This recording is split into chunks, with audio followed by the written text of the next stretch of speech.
On today's show, the Hawks lose their second straight game and their fourth in the last 5, and they do it in narrow, frustrating fashion in Dallas. We'll get into all of how it unfolded and more coming up.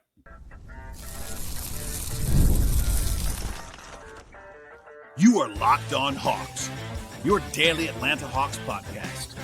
Part of the Locked On Podcast Network. Your team every day. Hello, friends. Welcome to episode 1943 of the Locked On Hawks podcast. I am your host, Rowland, coming to you deep into the night here on a Thursday morning at this point, actually. And today's podcast, we'll be diving into what became a narrow loss for the Hawks in Dallas. Before I get started, though, I want to say at the top of the podcast, as I always do, to make us your first listen each and every day here at Locked On Hawks. Check us out and subscribe to the podcast anywhere you find your podcast. We are on YouTube. If you want to watch this podcast in video form, please like the video as you're watching it right now and subscribe on that platform. Plus, we're also on Apple. We are on Spotify, Overcast, etc. And I appreciate you joining us on the show. If you missed it, I did a breakdown of the Hawks losing at home on Tuesday on the last show, and it's been a very busy year for this podcast, for me, and plenty more to come. But today we'll be diving in mostly to what became a 120-118 loss for the Hawks in Dallas. This is 2 in a row for the Hawks and 4 in the last 5. They now fall to 36-40 on the season. As we'll get into more in a second, they fall out of 7th place in the East for the first time in a while. They were underdogs in this game. Now, context-wise, it's always important why I tell you that. Basically, what the betting line is, just not just because of the betting reasons, but mostly to kind of tell you what the perception of a game is. And the Hawks were underdogs here. It was a very, very bad schedule spot for the Hawks. They had to travel on a back-to-back and a long way with Dallas being off on Tuesday, all those things. That all matters. It's not why they lost the game. It's just context on the side. But basically, this is a total roller coaster of a game. Atlanta was up by 5 points at halftime, played very well on offense in particular before the half. They led by as many as 11 points in the third quarter, and then they allowed a 38-15 extended run for the Mavs to go from basically up by 11 to down as many as 12 in the fourth quarter. They come all the way back after that and have the lead by 3 points with the ball and about 1:20 to go in the game. And then they had 3 more possessions in the game. Offensively, they did not score a single point the rest of the way, and they lose the game by 2. So we'll get into the details about kind of how that actually happened later on in the podcast. What we do on the show, generally speaking, on these post-game episodes is kind of go broad early in the podcast, and we'll kind of dive more into the details later on, and then I'll get into my player-by-player evaluations. But basically, this is a game that was frustrating for the Hawks in a lot of different facets. In the first half, it was the offense that carried the day. In the second half, it was not much of anything other than the defense actually played very well in the fourth quarter. But it was one of those games where the Hawks were not dire, nor were they great on offense or defense. They were middling, and that's kind of what leads you to a 2-point loss in this game. I think defensively, that was probably the area that I would worry about a little bit more than the offense for the most part. They had a 117 defensive rating in this game. That's 1.17 or so points allowed per possession in the game. And that actually came down quite a bit in the fourth quarter when it was kind of a slow-paced slog. It was 22-19 in the fourth after a pretty high-scoring game the rest of the way. They did do some things well, I will say. In this one, they improved their free throw defense. Basically, they've been allowing more than 30 attempts per game in the last 6, only 21 in this game. That's a small improvement. They also did a pretty decent job when it came to defensive rebounding. In fact, they did a very good job defensive rebounding in this game. Only allowed 4 offensive rebounds in the entire game. And if you missed it on the show on Tuesday, the number one thing that I listed basically as the reason why the Hawks lost was the primary number one lead reason was the defensive glass. They got bludgeoned there by the Blazers. That's not happened in this game. They did a good job shoring that up, even against a very, very big opponent in Dallas. With that said, they gave up a lot of really good shooting to the Mavericks in this game. Dallas shot 53% from the field in the game and 46% from 3. Obviously, three-point shooting is a topic that I talk about all the time. There is a long-standing belief in the analytical community around the NBA that three-point percentage is much harder to control for the defense than attempts are.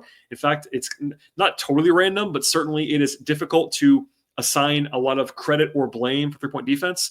But I know fans don't want to hear that, so I understand. What I will note is just say this. I don't think the Hawks did a particularly terrible job with defense on the three-point line in this game, even though the Mavs shot 15 of 33 from three-point range. Obviously, Klay Thompson's going to make some shots. He was 5 of 9, but Jaden Hardy, 3 of 4. Anthony Davis, who's not really a shooter at this point in time, 2 of 4. They made a bunch of shots from three-point range in this game. That part is hard for me to pick on too much. Now, what I will pick on is this. The Mavs did whatever they wanted to when they actually were able to get to the rim in this game. Now, they didn't try to do that a ton, but when they got there, they shot 15 of 17 at the rim, 88%. In contrast, as we'll get to later on, the Hawks were 11 of 27 at the rim. So according to my friends at Clean the Glass, who have the advanced stat kind of numbers here, the Mavs were in the 96th percentile in rim accuracy in this game. So they finished at the rim the entire game. They made a lot of shots at the rim. Now, they were not huge volume, but they made their shots. The Hawks were in the first percentile, and that's the bad one. You don't want to be first. You want to be 100th. They were like 41% at the rim. And that's the game in some respects right there. Obviously, there's more to it than that, but Dallas finished and the Hawks did. That's one thing that just kind of was glaring to me throughout the game. One more thing about the defense, and we'll kind of go to the offense for the most part. The difference between the Hawks with Onyeka Okongwu at center versus Don Barlow at center has been glaring for a while, and I'll get into this more later on. I don't think that it's groundbreaking to say this. I think it's just important context. Don Barlow, who I do like and has a future in the NBA, in my opinion, is a 21-year-old developmental prospect. On a normal playoff level team, which the Hawks are trying to be right now, he would not be a backup center. He would not be in the rotation for that kind of team. But because the Hawks are missing both of their 8-figure paid backup centers, Larry Nance Jr., Clint Capella, that thrusts Barlow, who's their fourth center, into action every night. And as we get into more later, Okongwu played 40 minutes. He played 22 minutes in the second half of this game because the Hawks knew they couldn't play Barlow. And they had to, but they couldn't. And here's a stat for you defensively. The Hawks had a 108 defensive rating in the 40 minutes that Okongwu played. That's a very, very good number. That's like a league-leading kind of defensive rating in the modern NBA. In the 8 minutes he sat on the bench, it was 150. So 1.5 points per possession in the 8 minutes that Barlow played. Now, that's not all only on Barlow, but it certainly is a factor. The Hawks weren't basically able to get stops when they were able to play Okongwu, and when they weren't, they got bludgeoned, and that bench unit was tough to ride out at sometimes in this game. But here's the transition to the offense. I preach this a lot on the podcast. What you want to do is kind of control for what you control, right? And that means winning on the margins. That means getting turnovers. That means rebounding well. That means not fouling too much. All those things. The Hawks had 14 more shooting possessions than the Mavs. The Hawks won a lot of battles here. They won the turnover battle and they won the rebounding battle, both in this game. And free throws were basically dead even. So the Hawks did everything that you possibly could do to win a basketball game except for outshoot your opponent. And on the show regularly, I will pass this along. There are 4 factors, basically, that there's a theme of the NBA stat community. It's shooting, turnovers, rebounding, free throw attempts. Shooting's the most important one. It's intuitive, but it's also true.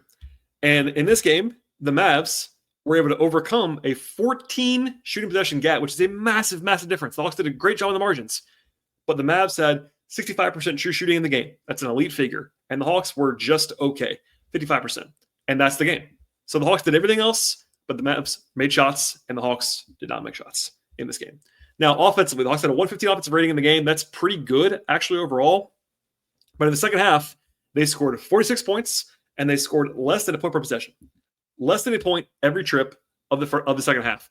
That's not good enough in any world. So they were quite good offensively in the first half. They were quite bad offensively in the second half, and that balances out to like a league average kind of number, which is fine, but that's not good enough to win on the road. Now, part of that you could assign, and it's always impossible to assign like how much of that has to do with tired legs, because this was a objectively awful spot schedule-wise for the Hawks. But we're all guessing as to how much that impacted things. We don't know. Was it a factor? Maybe, but it doesn't explain all of it, in my opinion. The Hawks did shoot well from three-point range this game. They were pretty good. 39% from three. That's pretty darn good for this Hawks team on good volume. But they shot 47% on twos in the game, which is terrible. League average is like in the mid-50s. 47%, including, this is a crazy number, 8 of 26 on two-point shots after halftime. So if you wanted to make the argument that the legs were the problem, that's probably the way you would do it, is that the Hawks just could not make a shot even inside the arc after halftime. That's horrific. They were, again, 11 of 27 at the rim in the game. First percentile. Some of that is credit to Dallas's bigs. They do have 3 of them. Anthony Davis is a great player. Derek Lively is not playing a lot right now because he just came back, but obviously he's a good player. Daniel Gafford's a solid player as well. So they have big laps. They were good on the interior, and Davis was awesome in this game. But some of that's just bad offense, bad finishing. And that kind of burned the Hawks in the end, especially that happened late in the game. Like, they couldn't score. So as we get into that more detail later on, the Hawks did, again, a lot well in the margins. Only 11 turnovers in the game. Very good number there. They won the rebounding battle. They got to the line 22 times. They had pretty good balance offensively. Trey was really good until the last few minutes of the game, as we'll talk about later, and he was not good late, as we'll certainly point out. Okongwu was good in this game overall. They got some good stuff off the bench. Levert was pretty good. Dyson was pretty good, as he usually is. But overall, I mean, they were the stat of the night in some ways. I mean, there's probably a list of those that we can kind of get to. But when the Hawks played Trey and Onyeka together, they were dominant in this game. And I don't mean that flippantly. They actually were. In 33 minutes of this game, in which the Hawks were able to play Trae Young and Okongwu together, they had a plus 18.1 net rating. And they lost the game. They played 3/4 of the game almost with those guys playing and dominating. And when they weren't on the court together, things went sideways. So all that said, the Hawks didn't play awfully in this game. They cover the spread. It's not like what you're playing for, but like just to give you an indication of like, it's not some embarrassing result for the Hawks. But coupled with the loss on Tuesday, that was a bad loss, as I said in plain terms on the show last night, that's the one that you're kicking yourself about. This game was not supposed to be one that you won. Now, it wasn't an awful spot either. Like, you were up, what was a bad spot. I'm talking about, like, they weren't huge underdogs tonight either. But I think the expected outcome, if you simulated these 2 games a million times, would have been 1-1. And unfortunately, you went 0-2. And the bigger problem with that was Tuesday. But this game was also right there for you as well. You had the ball up 3 with 1:20 to go. You are in the driver's seat at that point in time, and you didn't score again. So we'll get into that later on. Frustrating stuff, and we'll leave it there for now. As we'll get into later as well, the playoff race was swung against the Hawks in this game as well. We'll get into the way this game unfolded. Again, crunch time and the, let's say, poor execution down stretch for the Hawks, plus player-by-player evaluations. It's all coming up on the podcast in just one moment. Today's show is brought to you by Prizepicks. Basketball is still rocking and rolling right now, of course, but baseball season is also in full swing at Prizepicks. And there's no better way to get on the action than with Prizepicks, the best place for daily fantasy sports. With Prizepicks, all you have to do is pick more or less on at least 2 player projections. If you're right, up to 1,000 times your cash. Whether it's strikeouts or RBIs or hits, they keep you rolling and exciting all the time with Prizepicks. I'm looking at offerings each and every day at Prizepicks, including a fun market on whether a run will be scored the first inning or whether a player will actually hit the home run in that game. And actually setting up a lineup, it can be done just as fast as 1 minute. So it's convenient and it's easy for you as well. And when you win, the payout is quick, safe, and secure. I also recommend taking advantage of Taco Tuesdays, where Prizepicks actually gives you discounts on select player projections for even more value. Download the app today and use code LOCKEDONNBA. You get $50 instantly after you play your first $5 lineup at Prizepicks. That is code LOCKEDONNBA, $50 instantly after you play your first $5 lineup at Prizepicks. Prizepicks, run your game. All right, we'll get into how this game kind of unfolded in the machinations, details, notes, etc. And after an ugly offensive performance on Tuesday, the Hawks did begin this game actually pretty well with 7 points right away on the first 4 possessions. It did cool off a little bit, had 3 turnovers early on in the first 5 minutes. But basically, it was dead even for the most part in the first quarter, and the offense was not the problem at all before halftime. So rotationally, it was similar to what they've been doing for a while. Vit Krejci came in as Anthony Davis took his first break, so the Hawks went a little bit smaller as the Mavs went smaller. They were not always aggressive in matching up in this game, which I didn't love necessarily when AD was playing the 4 next to a center in Lively or Gafford. That was Levert, Mann, and Barlow, and they brought in Niang for second quarter minutes as they've been doing recently, and he ended up playing about 20 minutes in the game, did Niang off the bench. They did bring Mo Gay back and played him a little bit more than they have at times recently. But if you recall this, he played only 1 stint in each half on Tuesday. And I might say this again later on, in case I forget, Dallas was just completely and utterly ignoring Mo Gay on offense. Now, there's some nuance here. Mo Gay is very helpful a lot of the time on defense. Mo is rangy. He's a good rim protector. All those things, the great size that he has, physicality, like not the most physical guy in the world. Like, he's not bulky or strong, but he is very long, instinctive. Now, he makes mistakes too. But I think generally speaking, his defense is very helpful on this team, especially with how small they are at times other places. I say that. He also took 13 shots in 14 minutes of this game because he wasn't being guarded. It didn't go very well. He only scored 11 points on 13 shots, which is below the watermark that you want to be at. But the Hawks do want him to shoot generally when he is open. There's a little bit of nuance there, but that's what they want him to do. But it was basically an interesting calculus throughout the game because I think it's very clear, not just tonight, but in general, Mo Gay is a pretty bad offensive player. Full stop. Like in this game, it was very clear that was the case. Most of the time, he's a pretty bad offensive player. But the Hawks need his defense and his length in particular. So there was a back and forth the entire – you can almost see Quinn Snyder doing this because he played him a couple short stints in the second half at times where it's like, I wanted Mo to play more in this game.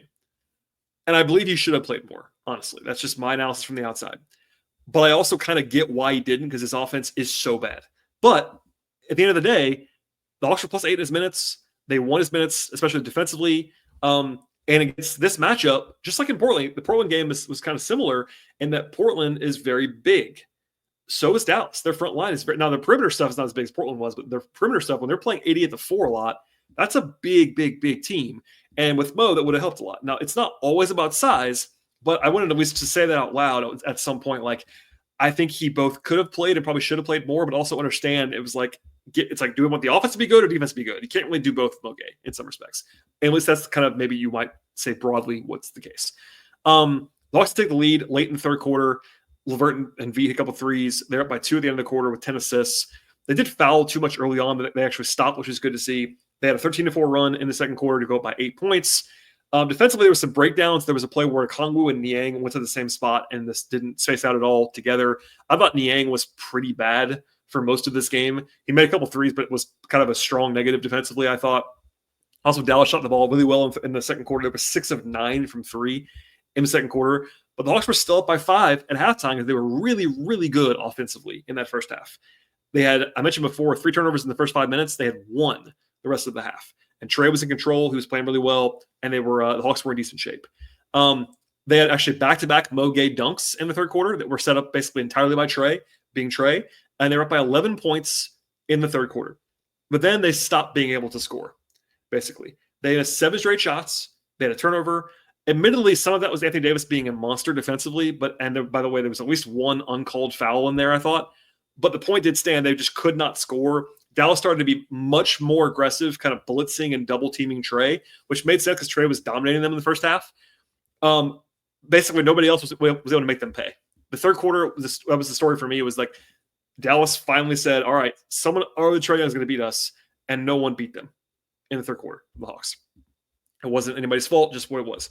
Now, defensively, it wasn't awesome, but it was mostly the offense. They scored 7 points in 7.5 minutes. They started the third quarter 6 of 23 from the floor. They just couldn't get anything going. The bench unit was wholly ineffective, and that led to Okongwu playing basically the rest of the game after that. Veet made 2 threes late in the quarter to kind of save the offense, but then they also allowed threes defensively. It was kind of a mess at the end of the quarter. So long story short, the Hawks were down by 5 after being up by 5 going to the third, and it was mostly because of the offense, honestly. But then in the fourth quarter, Dallas scored the first 7 points of the fourth quarter. That means they scored 10 points in a row, and it was a 38-15 overall run by Dallas to go from the Hawks up by 11 to the Hawks down by 12 with 10 minutes left. And at that point, it's like, man, they probably let this game get away from them a little bit. Now, to their credit, as they always seem to do, and I know it can be both good and frustrating, the Hawks were able to come back. And they got back into the game quickly. A 14-3 run, made some threes, got some stops. They scored 6 possessions in a row during that run. But then as soon as they got there, got back within 1, they did not score on 5 straight trips, which is an underrated part of why the Hawks lost this game. They went dry at the wrong time.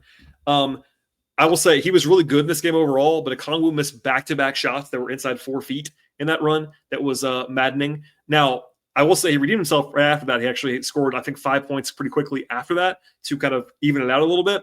But I'll fast forward a little bit to the Hawks getting a corner 3 from Dyson Daniels for the lead with 2:20 or so to go. Trey drove, kicked, great play, great shot, and then the Hawks are leading at that point in time, and they're in control. Okongwu scores. They're up by 3. under 2 to go, and he was really good. I thought Okongwu in that stretch after he had missed those 2 layups. He was awesome the next 2 minutes, flying around defensively, finishing at the rim, etc. It was a 19-6 overall run by the Hawks. And again, they were up by 3 with about 1:20 to go. And I wrote this down before the possession in my notes. I said, all right, Hawks have a chance to really seize control if they can score. But spoiler alert, they never scored again. Now, these 2 possessions, I think, were the ones that stood out most to me.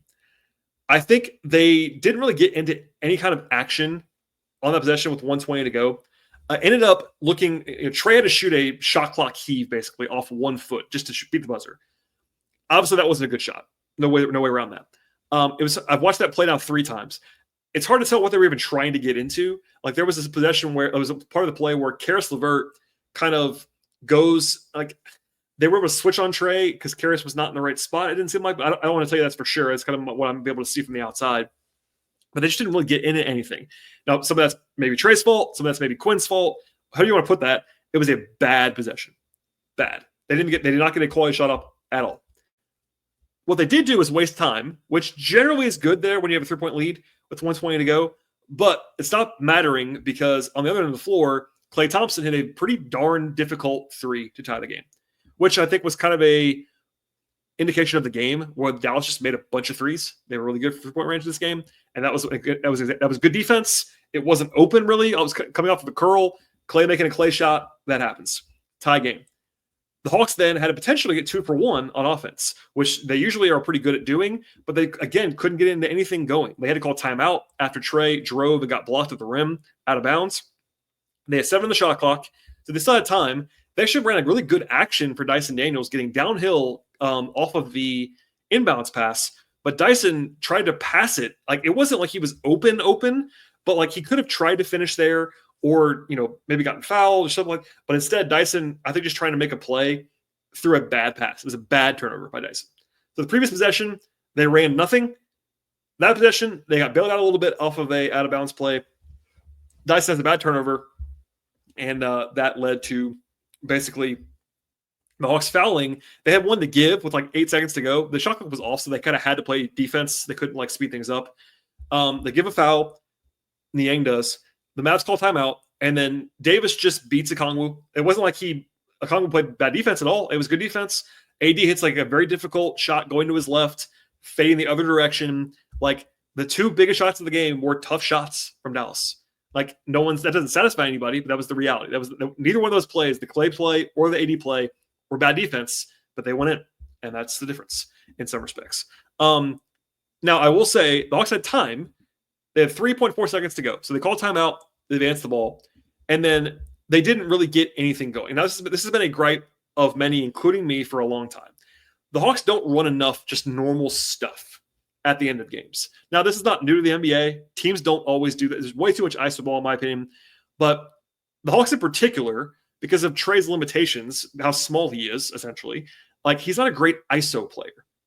It's either going to be a step back or he might be to off the dribble, but it is what it is. But at that point in time, whatever you do with 3 seconds to go, you only get 1 action. You don't have time to do anything else. And they basically just threw the ball to Trey. They switched, and now it's just Trey isoed against Anthony Davis. And that's not a positive matchup, especially with no time. He can't make a move. All he can do is make 1 dribble or maybe take a step back. He got to a shot, but it was an exceptionally difficult shot over a 7-footer who's a great defender, and it was well short. Now, after the game, I said this on social media as well. My problem is not that last possession. Because, look, the crude reality of this is that, yes, you have a chance to tie or take the lead there, but the percentage chance that you score with 3 seconds to go is not very high. Now, it's not 0. It's not 10% even. It's probably between 20 and 30, 40%. It's a below water number with that short of a period of time. You can do it, but you shouldn't, quote unquote, expect yourself to score there. My problem, so I thought there was too much emphasis on that last play. With 3 seconds to go, it's you're trying to get a shot. That's all it is. Have 1 shot in the air. My issue was the previous 2 possessions. So every game, every part of the game matters. I think there's sometimes an overemphasis on crunch time, which obviously makes sense when you think about it. But not scoring the previous 2 trips was really the problem, much more than the last trip. And then again, Dallas made 2 shots. So in a close game, it's a make or miss league, and I say that for a reason. It sounds hilarious. It's a stupid trope, but it's also 100% true. At the end of the game, Dallas made two very, very difficult shots, and the Hawks made 2 bad possessions where they got nothing going off offensively. And with them, they actually had a good action was Dyson, who then turned and threw the ball away. So for me, the emphasis is on much more than the end of the game. But that is how the game ended, and that's how kind of a bad taste in your mouth. But the 38-15 run is kind of where I think the Hawks need to point to. Like, you cannot keep giving up these big runs. This has happened a lot recently. Even in games they've won, they've had letdowns for 10. And by the way, I don't believe that it's effort. People always point to that. The Hawks play hard. They do. It's execution.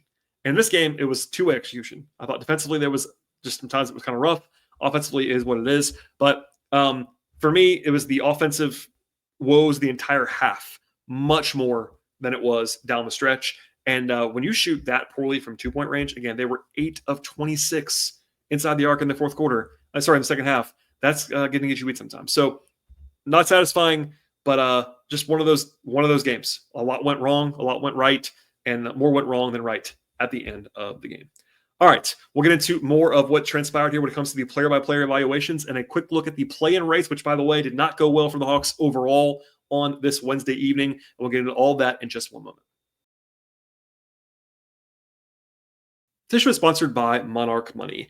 Have you looked at your bank account in the past and wonder where all of your money happened to go? Between dining out and online shopping and entertainment, it's easy to lose track sometimes, and that's where Monarch Money comes in. Monarch Money is your personal CFO, giving you full visibility and control over your finances, and it's not just a budgeting app at Monarch Money. It is a complete financial command center. You can track all of your accounts, your investments, and your spending all in one place. You can stop managing your money and start building wealth instead.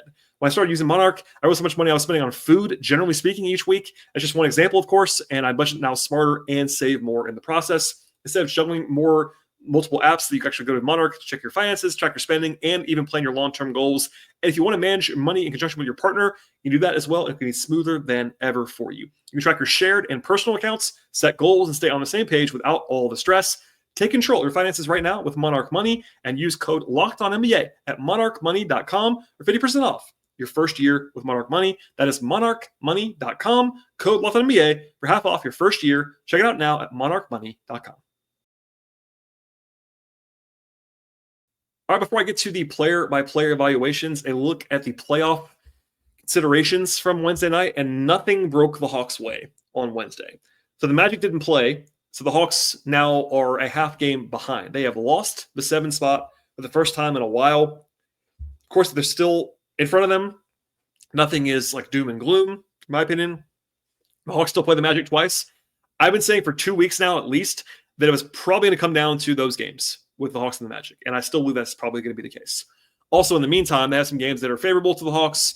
They don't really have any like super impossible games after this, so like they're okay, but they are at now a half game behind the Magic with now 6 to play for Atlanta. Also, Miami beat Boston. Miami's now won 6 games in a row after losing 10 in a row, a weird stretch for them. So the Hawks are only up by 1 game on the Heat as well. So now it's not just Hawks versus Magic. It never was, but it looked like it kind of was for a little while. Not anymore. Miami's back in it, and Chicago's not even far away as well. And then in the West, it's not a Hawks playoff thing for right now, but it's a draft thing for the Hawks. The Kings lost to the Wizards on Wednesday. And that means their lead over Phoenix for the play-in spot, the last play-in spot in the West, is only 1 game again. So that was a tough one. Obviously, when you're planning out the schedule, you're assuming a win over the Wizards a lot of the time. That didn't happen. So it was a truly there were 3 games that involved the Hawks in some way today, and they all went the wrong way for the Hawks. So a tough one there. Anyway, to the play-by-player evaluations, 10 guys appeared for the Hawks in this game. Dom Barlow played the least, 8 minutes for Dom, 0 points, a rebound, an assist, a turnover, 3 fouls. Dom was not good in this game. It wasn't all him, but they had, again, like a 150 defensive rating with Dom on the floor. He was just a non-factor. He was not ready to go. It was tough for him. Again, I'm not trying to defend Dom Barlow. Like, it's not my son. It is what it is.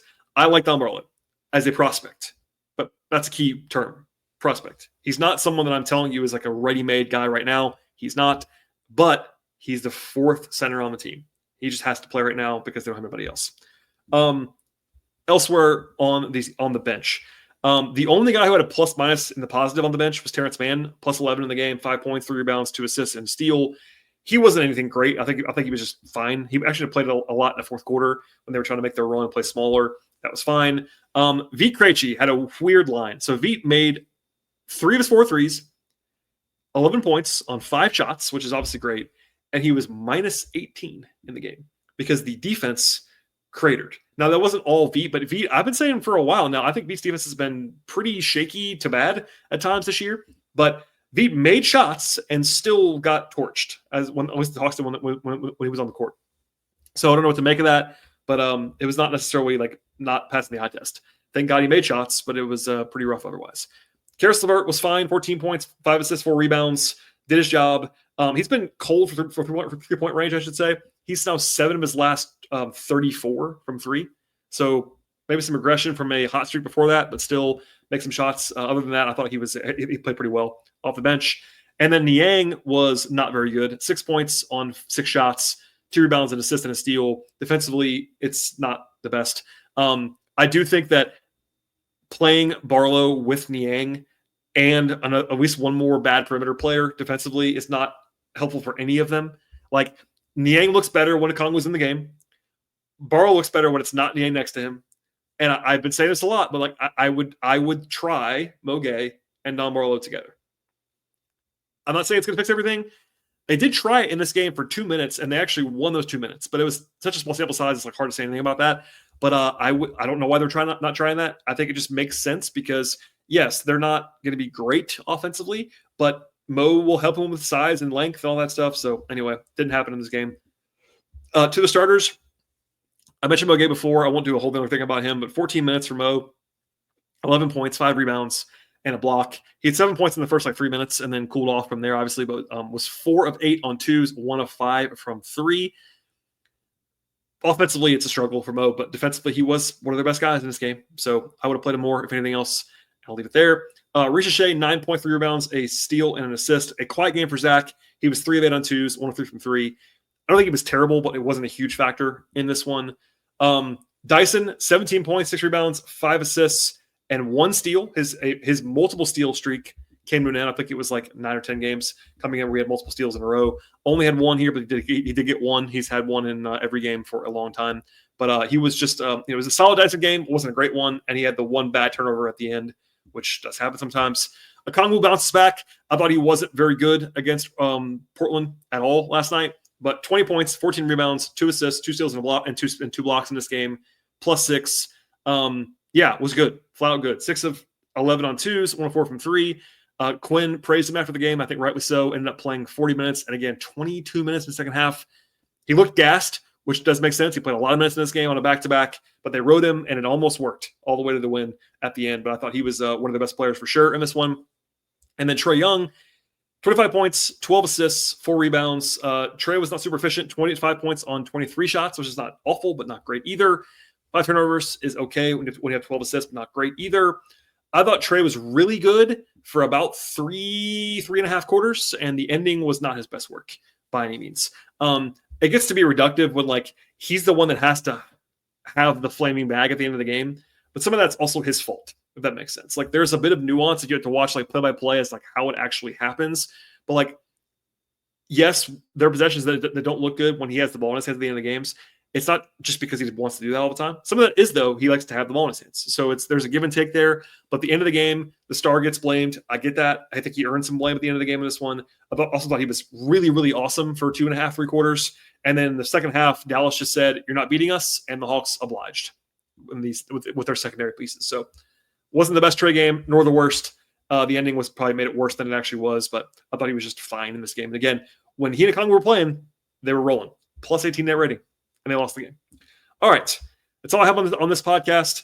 The Hawks still have 2 days off after this crazy back-to-back, but they do have another back-to-back coming on Saturday and Sunday against the Knicks on Saturday. That's a Saturday afternoon game. That's next time the Hawks will play a game.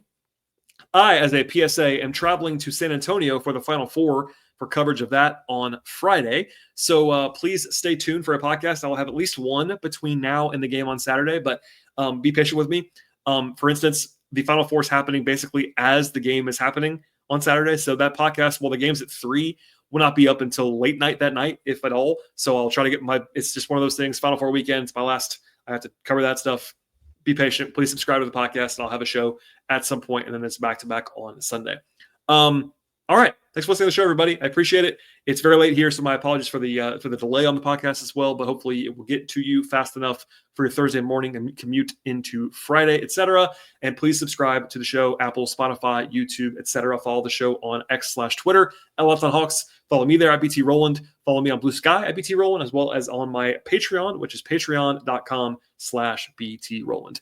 All right, everybody. Hopefully a little bit of a better result for the Hawks coming up this weekend, and we'll see you all next time.